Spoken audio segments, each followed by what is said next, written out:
Hi everyone, welcome back to my YouTube channel. My name's Maria. I'm known as FridaySews on social media, and you're in my sewing room right now. And this is FridaySews, so I hope that what I've got to run through with you is worthwhile listening to. It's been flat chat. I think I've sewn 4 garments. There is Sew Organised Style podcast news, SewOver50 news, actually news on EverythingFrocktails. So grab a cuppa. I just wanted to ask you, what are your thoughts on print-on-demand fabrics? This week, I have done a lot of catch-up sewing, and one of them was this print-on-demand geranium print. It's on 100% polyester, and it's a twill weave. So I really wasn't sure how that was going to go, how it would feel against my skin, but the fabric has got good drape. It held the gathers for the Now and Then Evelyn blouse pattern that I used. I did wash the fabric in water when I first got it before I started sewing. It didn't change shape at all, and there was no color loss in the water. So I thought that that was a pretty good win for me. So what I liked about using Now and Then patterns, which I have never used before in my life, it was pretty easy to figure out that for me, the bust was a 12, waist was 16, hips are 12. I thought because the Evelyn blouse has got a very defined waist that I would struggle with this pattern, but I didn't. And if you're not into putting zippers into blouses or tops, this is a good one for you because it only needed the button at the back neckline. That's the only closure that there is. It does have instructions for a self fabric belt, which I did do, and I think I will keep wearing the belt for day wear, but for night wear what I'm going to do is wear a black skinny belt and pair that with black shoes. Because of the print, I can wear that particular Evelyn blouse in the geranium sort of dark red orange color with black, white denim, anything at all. So I was really pleased that that turned out, and I'm not scared of Now and Then patterns anymore. I think I'll try vintage patterns more often now. Then I started sewing some winter tops because again I was behind with my Minerva brand ambassador fabric. So this is a dark cocoa brown knit. I was able to use McCall 6614 for this particular top. If you've got this pattern in your stash, I think you're lucky because it's got princess seams so that you can have different color panels, you can add things to it. It's got a hood version, but it's also got a zip jacket with a hood or no hood, it's up to you. So I was really pleased that I could get this top for 6614 McCalls. So this was printed in 2012. So it is out of date, but if you find it or if you've got it in your stash, now is a really good time. Sorry, as a winter layer, it's actually quite a good one to have. I've made sure that I've overlocked the edges and I've used a very fine zigzag and for the seams, to sew the seams. But also to sew the seams, I used a sort of dark caramel top stitch thread, and the bobbin thread was either a dark purple or a dark blue, so that I could see the threads if I have to unpick them, and I did for both tops. So I'll talk you through the second cocoa brown top that I made. Sewing knits en masse at the start of the cold season is something that I tend to do, and I'll probably just use one pattern and do it in 3 different fabrics so that I've got a range for that season to wear. So that's why the second top that I did was Kwik Sew 3740. And the good thing about this pattern is that it's got a set-in sleeve. The cowl of the collar, the upper fabric, is wider than the under collar. And that means that when you wear it, you can't see the join on the edge of the collar. So it's very clever. And you also have the short sleeve version. I've kept this one forever. When was it printed? Again in 2012. I must have been going through a knit top phase.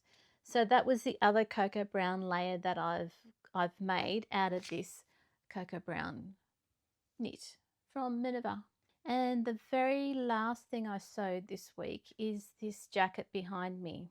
About a month ago, I made a pair of linen trousers from my trouser block using a linen which is this colour.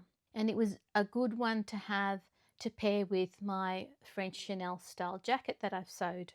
But I wanted to have a softer jacket that I could wear for every day, because I kind of figure that the Chanel jackets are for not just special occasions, but for when I want to sort of jazz things up a bit. So I found this green ponte in my stash, and I had some ponte trousers that I knew wore quite well. So what I did was I used Butterick 5926, which is this one here, to make the jacket. And I used view B, but I made sure that I had the longer length sleeve. It's designed for stretch fabric, which has what, 10% stretch on it, which the ponte does have. I only needed buttons, 3 buttons, and they're from my stash.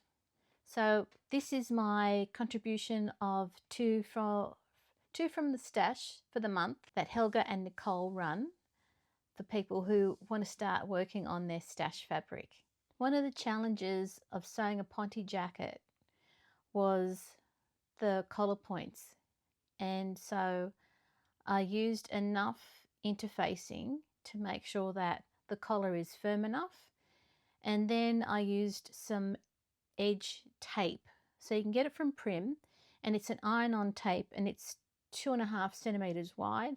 So I made sure that I used it not just on the collar, but at the top of the pocket as well, and also on the edge of the sleeve, so that it has a really firm edge to it, as well as at the base, at the base of the jacket as well.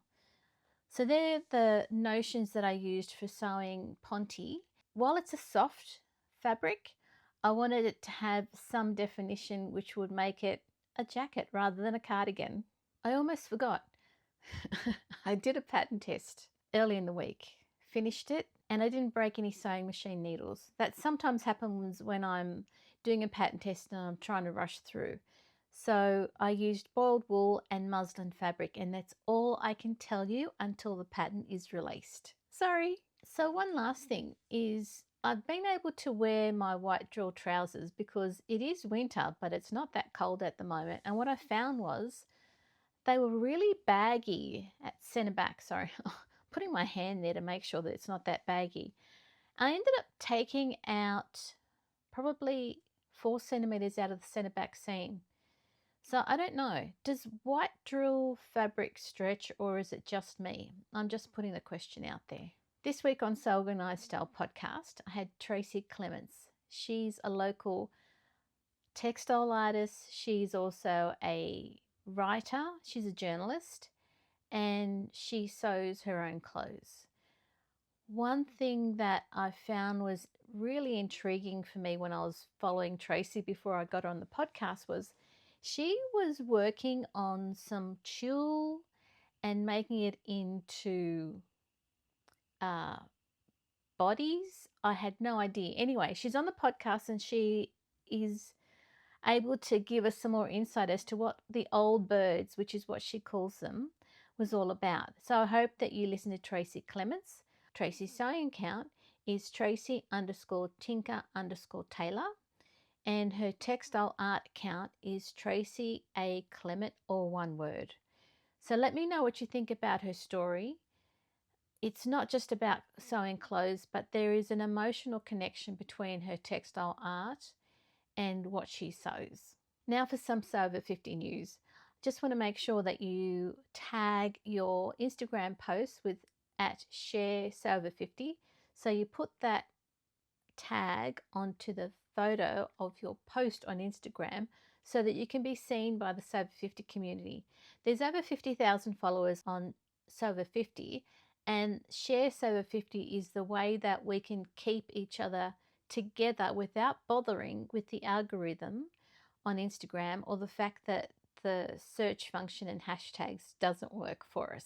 On Everything Frocktails, the news there is there are now 2 Frocktails in Paris, in France. There were no Frocktails in Paris up until 14 days ago, and all of a sudden there are 2. So if you follow Everything Frocktails and you're considering a trip to Paris, I'd have a look at both of those accounts to see which date fits in with your travel plans. Speaking of Frocktails, this weekend I'm actually going to Blue Mountains Frocktails. So if you're going to be there, I hope that we can catch up and have a drink together. Thank you for joining me in my sewing room this week for Friday Sews. My name's Maria. I'm known as FridaySews on social media. I hope that you have happy sewing this week and may your unpicker be close to you because mine is. Cheers.